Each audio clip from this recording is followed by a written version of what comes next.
The first time I met Cyril Winter, he was standing across from the Morgentaler Clinic on Bank Street. I was convicted in my conscience that I should be standing there too, but was afraid of the stigma, abuse, and legal consequences. I noticed that Cy had a very powerful intensity to him that I perceived to be a kindness mixed with sadness. Cy seemed to be a driven man, but for a good reason. I saw the reactions of the pedestrian and motorized traffic. Some would mock and shout obscenities. Others would show support. I was in the middle of an ideological and moral war that divided and polarized a nation, a conflict that the politicians I voted for avoided at all costs. This was political suicide. This was an unresolvable issue. I spoke with Cy and enjoyed the discussion. I noticed that I was drawn to him and looked for an opportunity to assist him. I began to stand there with him too. I began to stand there with him too, at first without a sign. I would look for him as I would pass on the bus to work. He seemed to be there daily. Day after day he was there. Year after year he was there.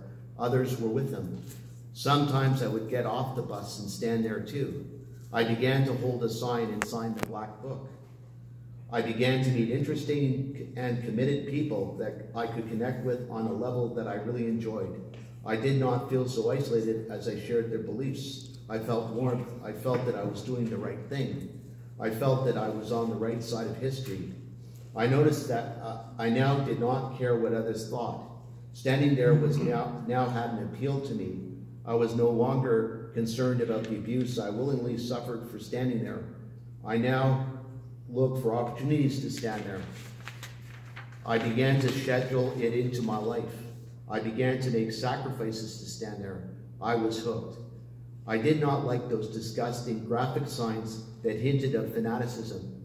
I did not like fanaticism. I did not want to appear to be a fanatic. I saw the reaction to those signs. They would get a response. They were obscene. They were the truth. This was murder with all its brutality exposed. People could not handle it. I would see women turn and laugh with disbelief.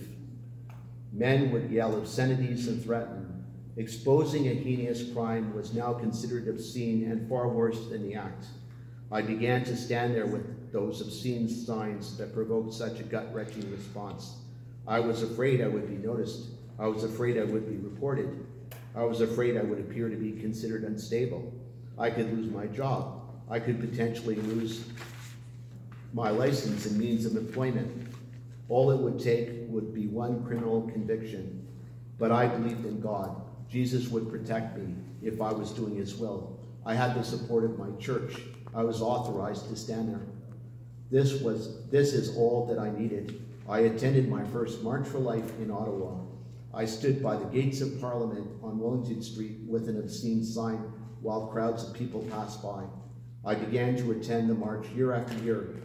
I would ask for time off work in advance so I could attend. I began to recruit others that I knew, Christians that cared. I felt responsible for their safety as I had gotten them involved. Was this an ethical thing to do? How would I answer to their loved ones if they were hurt? Injury was now a real possibility in Canada. There was so much hostility against us.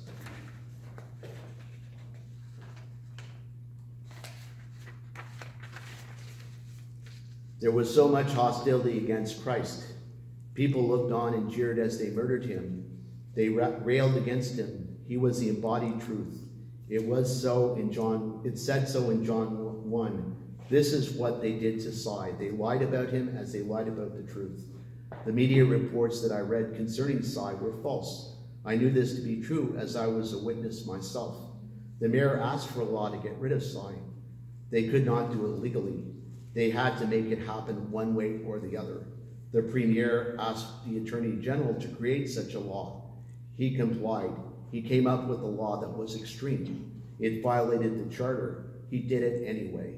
Ontario now led the nation in oppression. We lost our freedom of a peaceful assembly that day. Most people I spoke with did not care.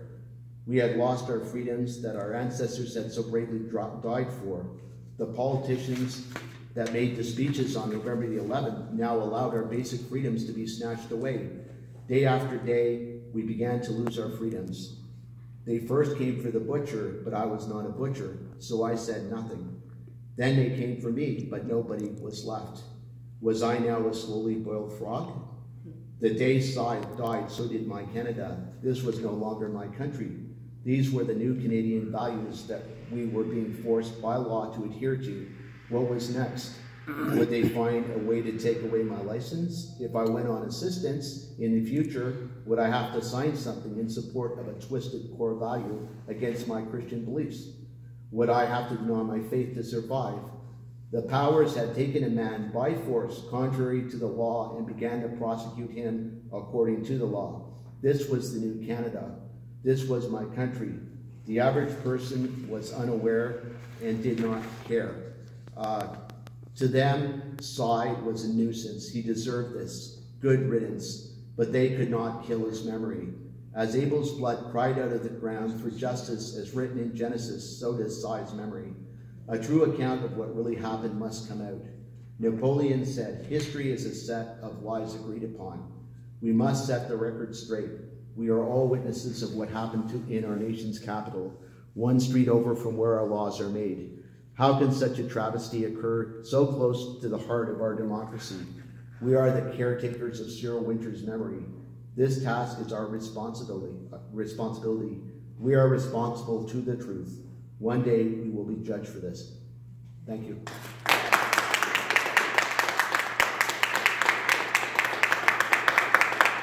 Thank you, Cliff. This was the talk given by Cliff, St. Teresa Church, Ottawa, Ontario, on the Memorialization Day for Cyril Winter, March the 9th, 2019.